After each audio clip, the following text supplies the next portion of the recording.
अस्सलाम वालेकुम। एक भाई ने सवाल पूछा है इस्लामी जिहाद के बारे में और एक भाई ने सवाल पूछा है कि अल्लाह इंसान के रूप में क्यों नहीं आ सकते हैं। तो दोनों बहुत अच्छे सवाल हैं। आखिर तक जरूर देखना, अच्छे लगे तो लाइक शेयर सब्सक्राइब कर दीजिए। तो चलिए वीडियो को शुरू करते हैं। अगला सवाल राजेश का है। वो पूछते हैं अगर इस्लाम के माने अमन है तो क्यों जिहाद यानी कत्ल व गारतगिरी का कुरान में हुक्म है जबकि हिंदू धर्म में अमन की बात कही गई है। भाई साहब ने कहा कि कुरान में क्यों कत्ल के बारे में कहा गया है जब इस्लाम मजहब है अमन का और हिंदुइज्म में अमन के बारे में कहा गया है। अक्सर हिंदू पूछते हैं कि कुरान में जिहाद के बारे में क्यों लिखा गया है, क्यों कत्ल के बारे में लिखा गया है। बहुत से लोगों गैर मुस्लिम और मुस्लिम को गलत फहमी है ये लफ्ज जिहाद के बारे में। जिहाद आता है लफ्ज जहादा से जिसके मानी है जिद्दोजहद करना।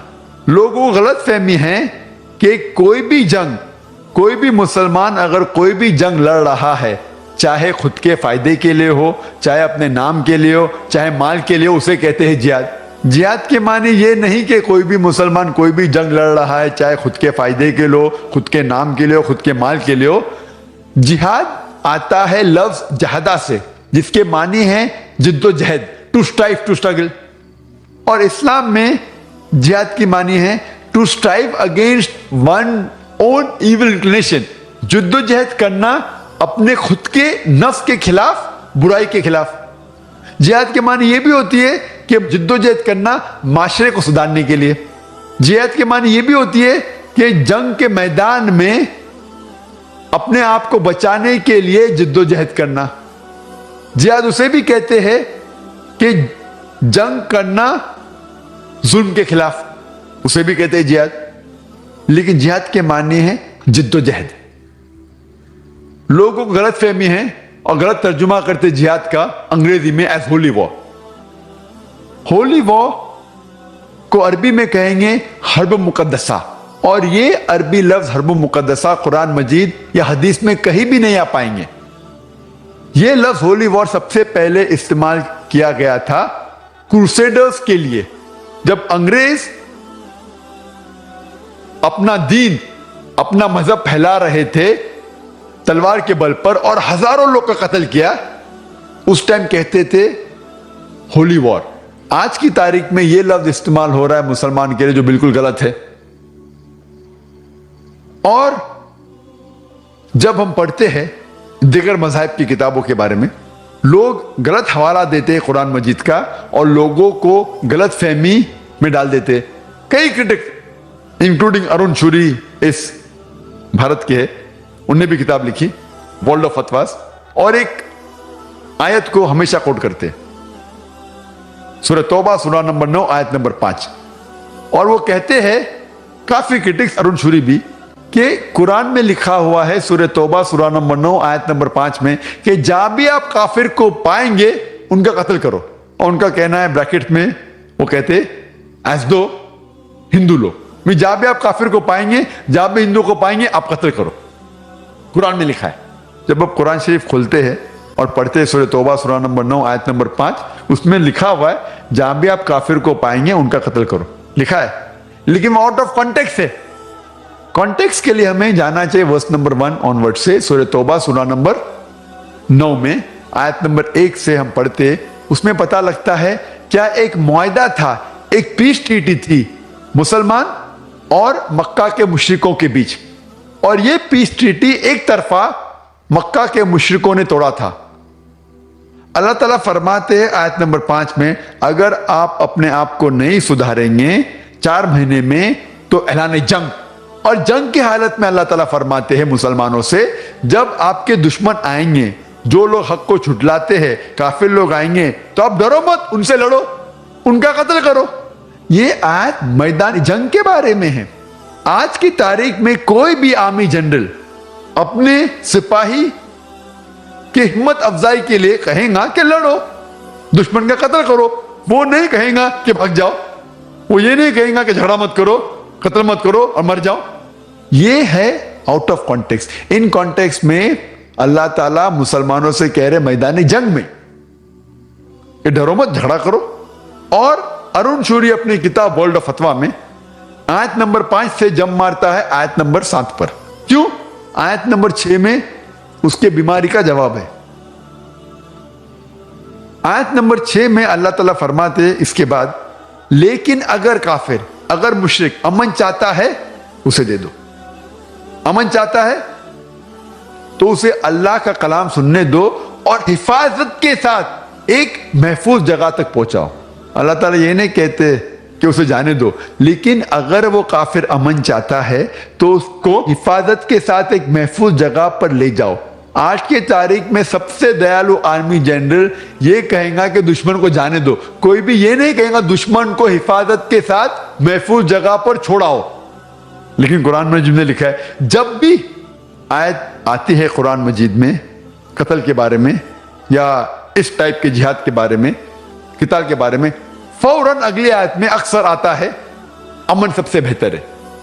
سورہ انفال میں پڑھو، سورہ نمبر 8 آیت نمبر 60 میں لکھا ہے کہ تیار ہو جاؤ، کافر کے خلاف جھگڑا کرو. اس کے بعد آتا ہے اگر امن چاہتے ہو بہتر ہے. تو یہ کرٹکس آؤٹ آف کانٹیکسٹ کوٹ کرتے اور لوگ کو بہکاتے ہیں. میرا طریقہ ہے جس طریقے سے قرآن مجید میں اللہ تعالیٰ فرماتے تعالوا الی کلمۃ سواء بیننا بینکم، آؤ ہم اس بات کی طرف جو آپ اور ہمیں یکساں ہے. میں ہندوؤں سے کہتا ہوں کہ آپ جب مہابھارت پڑھیں گے، مہابھارت میں کئی منترس ہے جھگڑنے کے بارے میں، لڑنے کے بارے میں، قتال کے بارے میں، قتل کے بارے میں. اور اگر ہم تحقیق کریں گے تو قرآن سے کئی گنا زیادہ مہابھارت میں ہے قتل کے بارے میں. تو ہندو مجھ سے کہتا ہے لیکن ذاکر صاحب قتل کے بارے میں یہ جو شلوکاز ہے، منترس ہے مہابھارت میں، وہ حق اور باطل کے درمیان ہے، قرآن میں بھی وہ ہے. تو ہندو بھائی مجھ سے کہتا ہے تو مجھے قرآن سے کوئی اعتراض نہیں، کیونکہ وہ مہابھارت کے بارے میں جانتا ہے. جب حوالہ دیتے تو قرآن بھی قبول کرتا ہے. ایسے جنگ سے مجھے کوئی شکایت نہیں. اور جب بھگوت گیتا پڑھتے ہیں، بھگوت گیتا ایک نصیحت ہے شری کرشن دے رہے ارجن کو. ارجن کہتا ہے بھگوت گیتا میں پارٹ نمبر 1 شلوکا نمبر 43 to 46 میں ارجن اپنے سارے ہتھیار زمین پہ رکھ دیتا ہے اور کہتا ہے میں نہتا مرنا پسند کروں گا بنسبت میرے رشتہ دار سے جھگڑا کرنا، لڑنا. ہم جانتے ہیں مہابھارت ایک لڑائی کے بارے میں ہے کورو اور پانڈو کے بیچ، اور جنگ کے میدان میں ارجن اپنے ہتھیار رکھ دیتا ہے اور کہتا ہے میں نہتا مرنا پسند کروں گا بنسبت اپنے رشتہ داروں سے جھگڑا کروں، لڑوں. فوراً بعد بھگوت گیتا پارٹ نمبر 2 شلوک نمبر 2 اور 3 میں شری کرشن کہتے ہیں اے ارجن، ایسے غلط خیالات کیسے آئے تجھ میں؟ اس سے سورگ سے دور جائیں گے، نرک میں جائیں گے. How could such impure thought come in your mind? It will take you away from the planet of heaven. How could you be so important? اور آگے پڑھتے ہیں تو لکھا ہے بھگوت گیتا پارٹ نمبر 2 میں منترا نمبر شلوک نمبر 31, 32, 33 میں شری کرشن کہتے ہیں ارجن سے شتریہ کا دھرم ہے کہ وہ لڑے، اور کامیاب ہے بلیسڈ 2 شتریہ، وہ لوگ کے اوپر اچھائی آئے، وہ شتریہ جس کو جھگڑنے کا موقع ملتا ہے، لڑنے کا موقع ملتا ہے. اگر شتریہ نہیں لڑے گا تو وہ گناہ کر رہا ہے، اگر لڑے گا تو جنت میں جائے گا. اور بہت سے کرٹکس آف اسلام جو اسلام کے بارے میں اسلام کے خلاف کتاب لکھتے ہیں، وہ ایک حدیث پیش کرتے ہیں محمد صلی اللہ علیہ وسلم کی جو صحیح بخاری میں سے ہے، جلد نمبر 4 کتاب الجہاد پارٹ نمبر 2 حدیث نمبر 46 جس میں محمد صلی اللہ علیہ وسلم فرماتے اگر مجاہد جنگ کے میدان میں اس کا قتل ہو جاتا ہے تو جنت جائیں گا، اگر زندہ واپس لوٹتا ہے تو اسے اس دنیا کا مال ملے گا.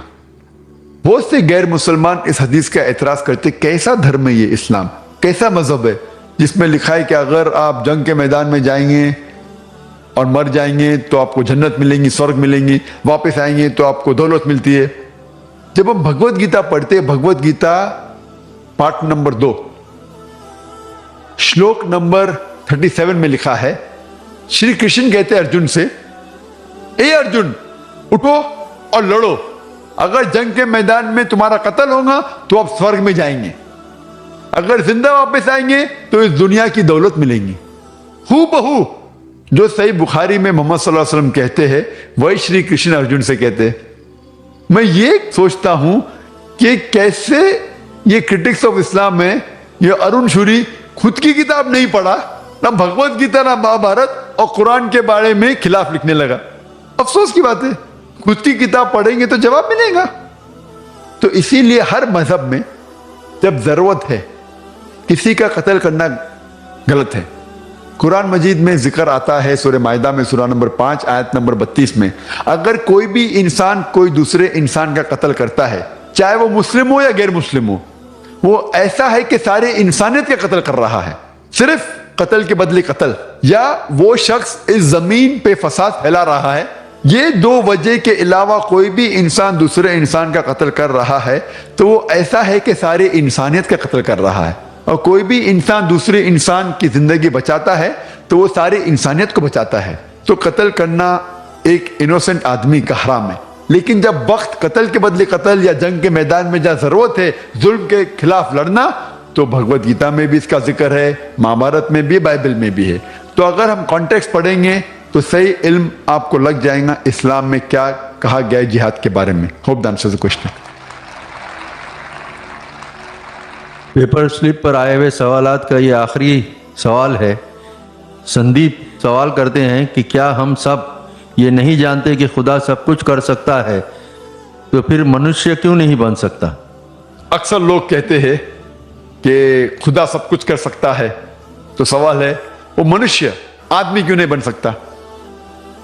तो बहस के तौर पे अगर मान भी लेते अल्लाह सब कुछ कर सकता है, मानते हैं बहस के तौर पे, तो अल्लाह मनुष्य क्यों नहीं बन सकता है, इंसान क्यों नहीं बन सकता है? अगर खुदा मनुष्य बना, इंसान बना, तो वो खुदा नहीं रहता। क्यों? क्योंकि खुदा और मनुष्य, खुदा और इंसान की क्वालिटी, सिफात बिल्कुल अलग है। खुदा की ना शुरुआत है लेकिन इंसान की शुरुआत है। एक शख्स जिसकी शुरुआत है और शुरुआत नहीं भी है, यह तो नामुमकिन है। अगर God becomes man, he ceases to be God. अगर खुदा आदमी बन जाता है तो खुदा नहीं रहता है, क्योंकि खुदा की शुरुआत नहीं, आदमी की शुरुआत है। How can you have a God man? एक शख्स जिसकी शुरुआत है और शुरुआत नहीं भी है, इट इज मीनिंगलेस। खुदा का अंत नहीं है, आदमी का अंत है। अगर आप कहेंगे कि एक शख्स है जिसका अंत नहीं है और अंत है भी, इट इज मीनिंगलेस। ये बिना कोई मानी के है। खुदा इमॉर्टल है, human being they are mortal. How can you have a person who is mortal and immortal at the same time? It doesn't make sense. खुदा को खाने की जरूरत नहीं है, इंसान को खाने की जरूरत है। अल्लाह ताला फरमाते हैं कुरान शरीफ में सूरह अनाम में सूरह नंबर 6 आयत नंबर 14 में, खुदा को खाने की जरूरत नहीं लेकिन दूसरों को खिलाता है। Allah does not require to be fed but he feeds everyone else. इंसान को नींद की जरूरत है, आराम की जरूरत है, खुदा को आराम की जरूरत नहीं, नींद की जरूरत नहीं। अल्लाह ताला फरमाते हैं सूरह बकरा में सूरह नंबर 2 आयतुल कुर्सी में आयत नंबर 255 में, अल्लाह सुब्हानहू व तआला बेनियाज है, ना ही उन्हें नींद की जरूरत, ना ही उन्हें आराम की जरूरत। वो मालिक है सारे दुनिया का, सारे आसमान का, सारे आसमान और दुनिया का खालिक है। तो दोनों मुख्तलिफ है, बोथ आर डिफरेंट। मान भी लेते हैं कि खुदा इंसान बना तो खुदा रहता ही नहीं, और जब खुदा नहीं रहा तो इंसान को पूछने की क्या जरूरत? आप और हम भी इंसान हैं, तो क्या फायदा इंसान को पूछ के? अगर हम इस बहस को आगे लेके जाते कि खुदा सब कुछ कर सकता है, तो इस बहस को आगे लेके आते तो यह भी मानने पड़ेगा कि अल्लाह झूठ भी बोल सकता है, खुदा झूठ भी बोल सकता है। हम जानते हैं कि खुदा झूठ नहीं बोलता। अगर खुदा झूठ बोला तो खुदा नहीं रहता। वही अंदाज से लोग ये भी कह सकते हैं کہ خدا ناانصافی کر سکتا، لیکن قرآن میں لکھا ہوا ہے سورہ نساء میں سورہ نمبر 4 آیت نمبر 40 میں خدا تھوڑی بھی ناانصافی نہیں کرتا۔ اگر خدا ناانصافی کیا تو خدا ہی نہیں رہتا۔ اسی بحث کو آگے لے کے جاتے تو کہہ سکتے اگر خدا سب کچھ کر سکتا تو خدا بھول بھی سکتا، لیکن بھولنا خدا کی صفت نہیں ہے، جھوٹ بولنا خدا کی صفت نہیں ہے۔ قرآن میں لکھا ہے سورہ طہ میں سورہ نمبر 20 آیت نمبر 52 میں خدا نہیں بھولتا۔ اگر خدا بھولا تو خدا ہی نہیں رہتا۔ اگر خدا سب کچھ کر سکتا تو خدا غلطی بھی کر سکتا، لیکن غلطی کرنا خدا کی صفت میں سے نہیں ہے۔ اللہ تعالیٰ فرماتے سورہ طہ میں سورہ نمبر 20 آیت نمبر 52 میں کہ خدا کبھی بھی غلطی نہیں کرتا، اگر غلطی کیا تو خدا ہی نہیں۔ اسی لیے کہیں بھی قرآن میں یہ نہیں لکھا ہے کہ اللہ سب کچھ کر سکتا ہے۔ قرآن میں لکھا ہوا ہے ان اللہ علی کل شیء قدیر، Allah has power over all things, Allah سب چیزوں پہ قائم ہے۔ Allah has power over all things, he has power over all things, طاقت ہے سب چیزوں پہ، اور اس کا ذکر کئی جگہ قرآن میں ہے۔ سورہ بقرہ سورہ نمبر 2 آیت نمبر 106، سورہ بقرہ سورہ نمبر 2 آیت نمبر 109، سورہ بقرہ سورہ نمبر 2 آیت نمبر 284، سورہ ال عمران سورہ نمبر 3 آیت نمبر 29، سورہ نحل سورہ نمبر 16 آیت نمبر 77، سورہ فاتر سورہ نمبر 35 آیت نمبر 1 میں لکھا ہے ان اللہ علی کل شیء قدیر، اور بے شک اللہ سارے چیز پہ قائم ہے، Allah has power over all things. لیکن قرآن میں یہ بھی لکھا ہے سورہ بروج میں سورہ نمبر 85 آیت نمبر 16 میں Allah is doer of all what he intends, Allah جو بھی چاہتا ہے کر سکتا ہے۔ اللہ لیکن سب کچھ نہیں کرتا ہے۔ اللہ جھوٹ کبھی نہیں بولے گا، اللہ نہیں چاہتا کہ وہ غلطی کرے، اللہ نہیں چاہتا کہ وہ جھوٹ بولے، اللہ نہیں چاہتا کہ وہ کھانا کھائے، اللہ نہیں چاہتا کہ وہ انسان بنے۔ تو اسی لیے اللہ سب کچھ نہیں کرتا ہے، اللہ اچھے چیزیں صرف کرتا ہے۔ Allah is the doer of all intents and intents only good things. تو یہ کہنا کہ خدا انسان بنا بالکل بے بنیاد ہے اور خدائی کے خلاف ہے۔ Hope the answers the question. وآخر دعوانا الحمدللہ رب العالمین۔